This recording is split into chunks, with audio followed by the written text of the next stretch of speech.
He estado trabajando de una manera muy sencilla siempre, es decir, sin recursos, yo solo, ah, sin, sin ayuda o poca ayuda, ¿no? Y sin financiación.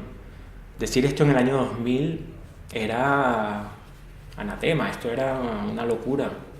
La gente me decía, ¿por qué haces películas así tan feas, ¿no? Y esto ahora yo lo veo como una especie también de conciencia de clase también, ¿no? Es un proletario, pues yo soy eh, una persona pobre que hace películas, pues abiertamente pobres en ese sentido, o sea, pobres en lo que no voy a hacer películas con escaso presupuesto, pero que luzcan glamorosas. No, para mí eso no tiene ningún sentido. Yo en aquel momento pues trabajaba con una cámara de vídeo, ¿no? Mucho más sencilla que esta cámara, ¿no? Mucho menos definición y eh, me gustó que de alguna forma ya en Iván Z había una presencia o se dejaba notar que la imagen era vídeo, que no estaba haciendo una película con imagen cinematográfica, como le podríamos llamar ahora, ¿no? Sino que esto es vídeo, lo he grabado en vídeo y la estética tiene que ser de vídeo. Y esto es algo muy importante para mí porque creo que tiene que ver también con esa honestidad que buscas, ¿no?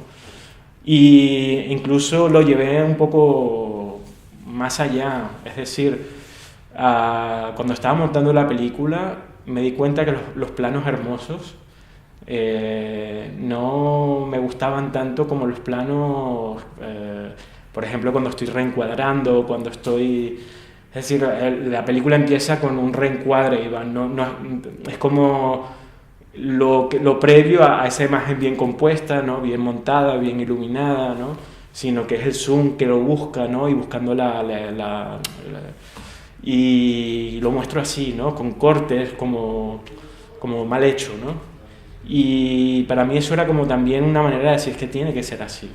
O sea, la película es frágil porque él es frágil y todo lo que ha ocurrido en este proceso ha sido así también muy vulnerable. Son decisiones en las que te pones una soga al cuello. Es decir, sabes que la gente va a rechazar eso, sabes que vas a fracasar, que la gente va a decir, no, yo nunca trabajaría contigo porque encuadras súper mal, ¿no? Y aparte es como que lo haces todo muy improvisado. Y sin embargo dije, lo dejo así, de cómo defenderme ante esa idea de que no era cineasta. Y eso es algo que siempre he defendido, ¿no? De alguna forma siempre he querido remarcar esa idea de que soy cineasta, aunque trabaje con un soporte que es vídeo, que hago evidente que es vídeo y que no es cine, ¿no? Que no estoy forzando nunca una estética cinematográfica y que eso me sigue siendo cineasta, ¿no? Hay una autora que a mí me gusta mucho, que yo la cito mucho, se llama Patricia Pisters. Ella dice, el cine es una cultura. El cine es la cultura del audiovisual. El cine es la cultura del audiovisual en esta era de las múltiples pantallas. Y a mí me parece eso un concepto clave para entender lo que estamos haciendo hoy día. Al hablar de cultura, estamos incluyendo muchas formas de entender el cine que antes no considerábamos cinematográficas. Por ejemplo, yo me río mucho hoy día cuando veo o leo en Facebook discusiones sobre si hay una serie de Netflix, si a esto le podemos llamar cine, porque es una serie, ¿no? Claro que es cine, ¿no? Cuando yo doy clases, por ejemplo, yo les enseño a mis alumnos algún vídeo amateur, cualquiera, la grabación de una boda en YouTube y les digo, ¿esto es cine? Y por supuesto me dicen que no. Yo les digo, pues sí. Bueno, esta autora defiende que esto es cine, porque esto es cultura audiovisual. Es la cultura audiovisual del siglo XXI que consumimos en diferentes pantallas, pero que bebe, ¿no? Que digamos, ha heredado todo el lenguaje, toda la forma, todos los modos de eso que alguna vez, ¿no? comenzó a hacer y se llamó cine. Claro, yo enseguida me hice la pregunta así un poco ciencia ficción, ¿no? Y bueno, ¿y qué pasará cuando desaparezca la pantalla, ¿no?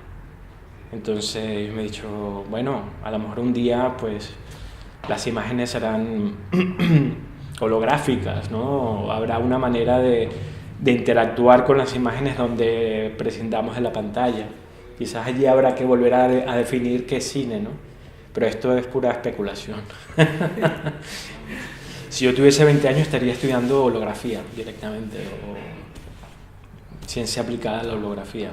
Yo lo tengo clarísimo.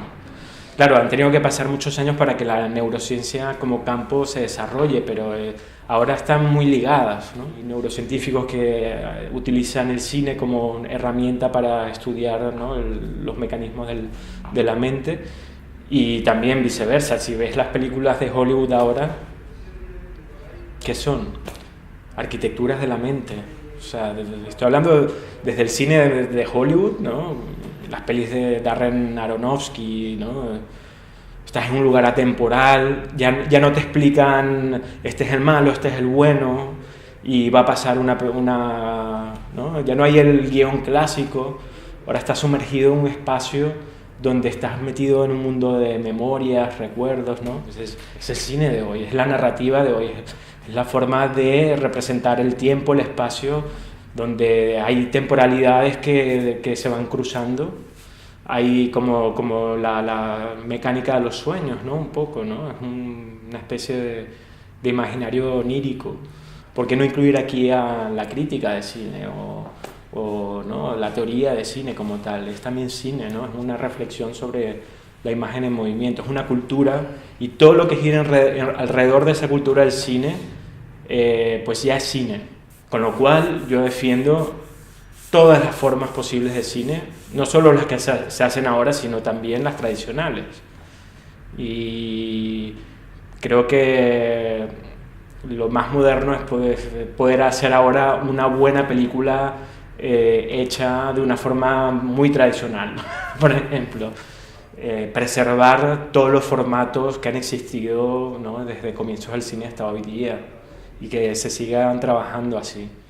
Es decir, el Super 8 no puede desaparecer, afortunadamente ya no desapareció, pero te recuerdas, hace un par de años eso estaba a punto de terminar. Y han entendido que yo creo que los soportes llegan, como marcan un periodo de tiempo, pues marcan no solo un imaginario, sino también una emoción, ¿no? Un soporte es una emoción concreta, ¿no?, con toda su complejidad. Es decir, filmar hoy día en Super 8 te lleva a un tipo de imagen que te relacionas con ella emocionalmente de una forma muy especial, ¿no? El High 8, yo veo ahora mis imágenes de High 8, claro, y es que tienen todo el encanto de esa baja resolución, esos cromas, en fin, a mí me gustan muchísimo. Y entonces, claro, los soportes no tienen que desaparecer y tenemos que cuidar mucho de que no ocurra. Si hay algo que pensaba que me hacía cineasta es que en el fondo era narrativo. Es decir, mis películas eran narrativas. Narrativas, con esto quería decir que había un orden cronológico, que no eran solamente películas formalistas, ¿no?, que buscaba pues una serie de impresiones que produjesen una cierta estética y ya. Es decir, no era ese tipo de experimentación lo que me gustaba. Lo que me gustaba a mí, o lo que me gustó de esa primera experiencia, que no fue la primera, pero digamos, para mí mi primera película, Iván Zulueta, fue el poder convivir con una persona y de repente, ¡pum!, salió una película. Y hubo una relación allí como muy estrecha entre cine, vida y emociones allí muy latentes, que la he mantenido y he querido repetirlas, y de hecho las he repetido. Entonces ahí está también esa serie de decisiones locas que uno toma, pero que ahora me siento a gusto. O sea, quiero decir, yo no puedo hacer un proyecto de decir ahora voy a hacer una película, voy a estudiar qué sé yo, ¿no?, un caso específico en Rusia y voy a darle un enfoque postcolonialista y voy a tratar este periodo y estos temas.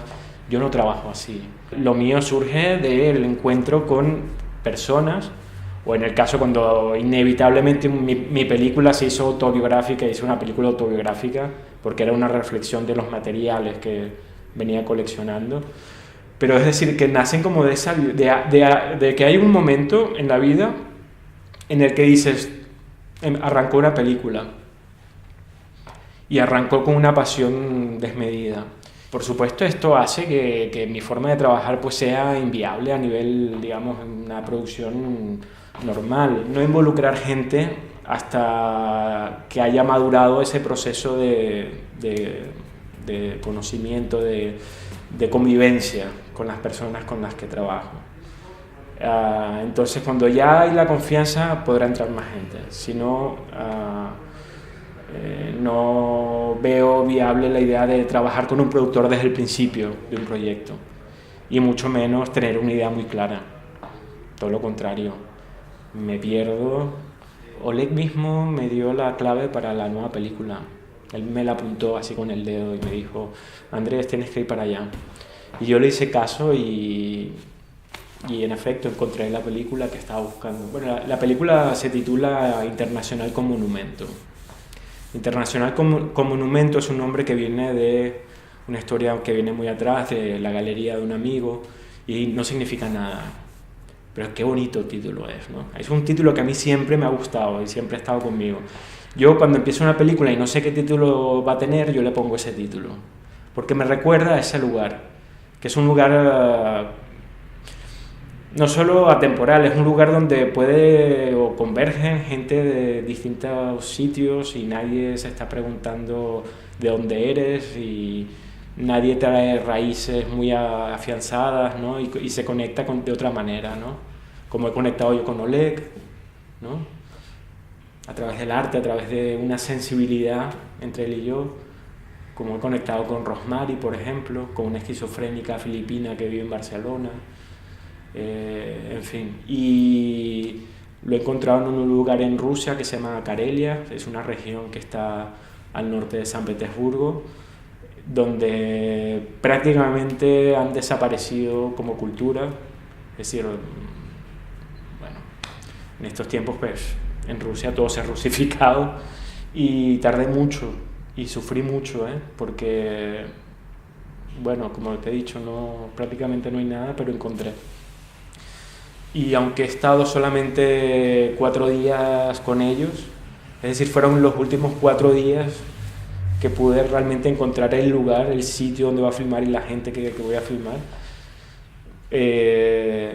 Y ahora pues me he vuelto súper contento y ahora pues estoy lleno de ideas, estoy escribiendo un guión, es la primera vez que escribo un guión, que más que un guión es una serie de estrategias que me estoy planteando de cómo voy a trabajar con ellos, porque de alguna forma también es como una manera o una estrategia, o mi intención de la película es rescatar algo que ya se perdió, rescatar una memoria que ya se perdió.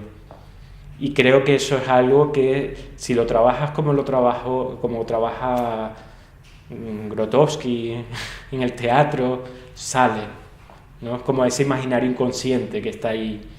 Y eso sale si preparas al no actor y lo induces a una cierta regresión o estado primitivo, ¿no? Entonces, pues eso, ahora estoy trabajando con una serie de estrategias que le llamo guión. Sí, y me va a pasar 1 mes y medio hasta que me echen de allí, porque mira que estoy encantado. Mis películas siempre han surgido desde la improvisación absoluta. Quiero decir, para mí guionizar es el montaje. Con Oleg, por ejemplo, que eso fue uno de los grandes aprendizajes con Oleg, nos pasábamos mucho tiempo discutiendo qué iba a ser, qué íbamos a contar en la película, ¿no? De qué iba a tratar la película. Y lo que él me decía unas locuras, yo lo que le decía no le gustaba. Y él me dijo una cosa que fue como tan bonito, porque fue como decir, ¿a dónde vas, ¿no? Con tanto pensar, ¿no? Me dijo, Andrés, tú eres un cineasta de la improvisación. yo soy un músico de la improvisación, esta película tiene que ser sobre la improvisación. Y yo he dicho, sí, no te... O sea, ahora trabajas con un poco de recursos, ¿no? Tienes un equipo, por supuesto hay una responsabilidad de mi parte de responder también, y que el mismo personaje me haya dicho, no, no, o sea, vuelve a lo que haces, no vayamos a elaborar ideas que no tienen ningún sentido, vamos a trabajar con la improvisación. Y claro, me quedé muy a gusto, pero he dicho, vale, ¿cómo grabas la improvisación?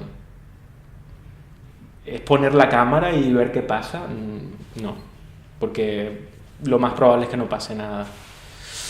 Así que me di cuenta que con él tenía que empezar a desarrollar una serie de estrategias, porque primero tenía que sacarlo yo de su mal humor característico.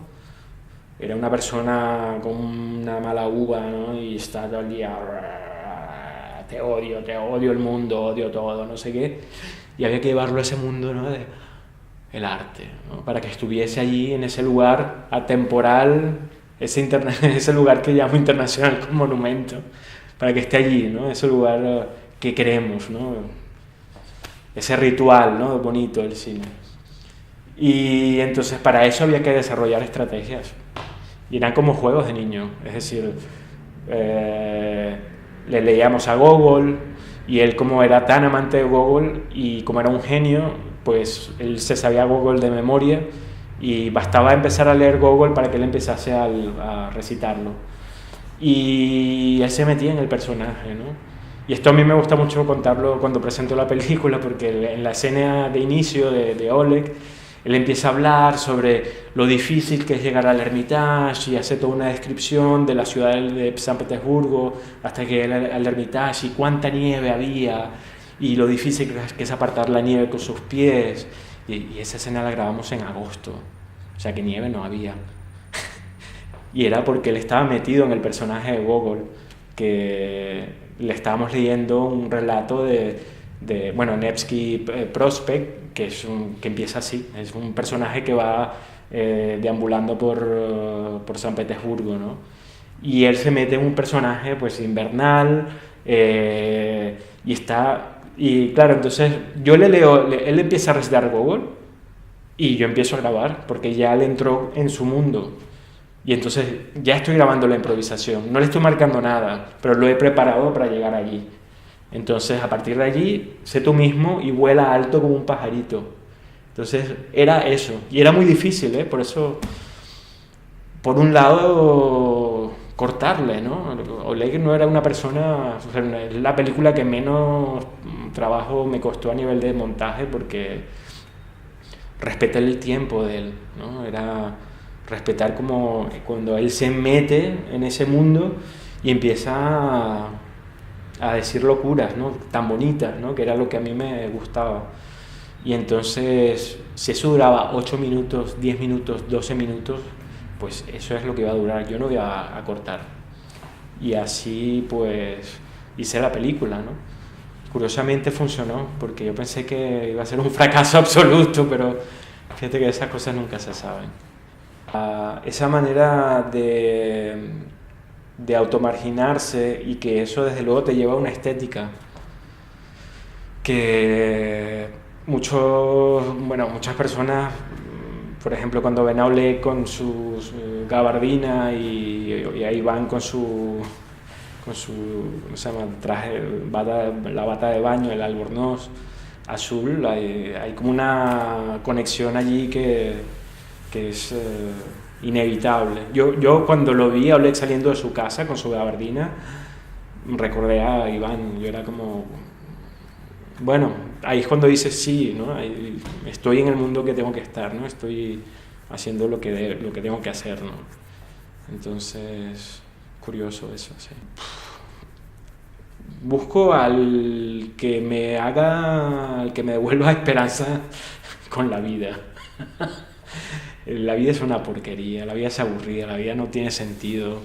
Busco a alguien que tenga ese nivel de inspiración y de creatividad y de locura, y que me devuelva con eso las ganas de vivir.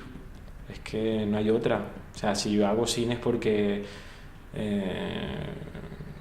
de otra manera es que no estaría aquí, vamos, en este mundo. Lo único que me queda a mí en la vida. Me aferro a eso, ¿no? Por eso lo cuido tanto. Y por eso busco a esos personajes que se aferran también a algo con tanta pasión, ¿no? Oleg, pues con su manera de entender el mundo no me entiende, pero esto es bello. Y de verdad es bello. Hay gente que igual no tiene esa suerte, pero él la tiene, ¿no? Es un tipo que tiene una manera de entender las cosas y tiene una honestidad. Y eso es importante también. Y cuando te das cuenta la honestidad, la franqueza, ¿no? De Zulueta, para mí era una persona modélica, o sea, era un artista, pero para mí de esos de buena madera, de los que ya no hay, ¿no? O sea, y para él lo más importante es la pulsión y no ser famoso, no el dinero, no ni siquiera el perfeccionismo, ¿no? Sino que para él es una cosa de pulsión, de que no puedo dejar de hacer esto, justamente porque lo que hay alrededor mío es horrible, ¿no? Entonces me aferro a esto. Con Oleg era igual, por supuesto. Oleg, si fue un incomprendido fue porque nunca conectó con el mundo, digamos, cotidiano. Te dije, igual ahora estoy trabajando con una estrategia, pero mi ilusión es que la realidad me haga romper el guión o las estrategias y me sorprenda. Me siento más afín a Zulueta, a un cineasta como Jonas Mekas, por ejemplo. Su manera de entender la vida y el arte y en general todo lo que supuso el cine underground de los años 60. Yo no puedo volver a hacer cine así porque ya se hizo, ¿no? O sea, sería una estupidez volver a filmar como Warhol, ¿no? Pero ese espíritu de libertad y que era algo que estaba tan ligado a la vida de cada uno que a mí me parece muy bonito. Quizás para mí también, cuando yo descubro el cine underground, supuso como un cambio. Es decir, yo venía como de una educación muy formada, cine de autor ya desde pequeñito, ¿no? Y veía todos los referentes. Y de repente, ¡pum!, me encuentro con Jonas Mekas, con Markopoulos, Kenneth Anger. Y yo digo, ¿esto qué es? ¿No? Y cuando esto me ocurrió, claro, dije, ¿esto se puede hacer? ¿No? Y esa idea de provocación es algo que yo creo que siempre debe acompañar el arte, o lo que entiendas por arte, ¿no? Lo que dice Oleg, ¿no? Que Oleg lo pone, cuando lo dice es como gracias, ¿no? Cuando dice que el arte no es poner un cuadrito en la pared y decir qué bonito, ¿no? El arte tiene que generar no solo reflexión, tiene que confrontar, tiene que generar, tiene que desagradar incluso para que sea arte, si no, no tiene sentido, ¿no? Entonces cada cosa que haces tiene que tener ese valor. Y cuando él lo dice, claro, es como una reivindicación también de lo que para mí ha venido siendo una práctica, ¿no?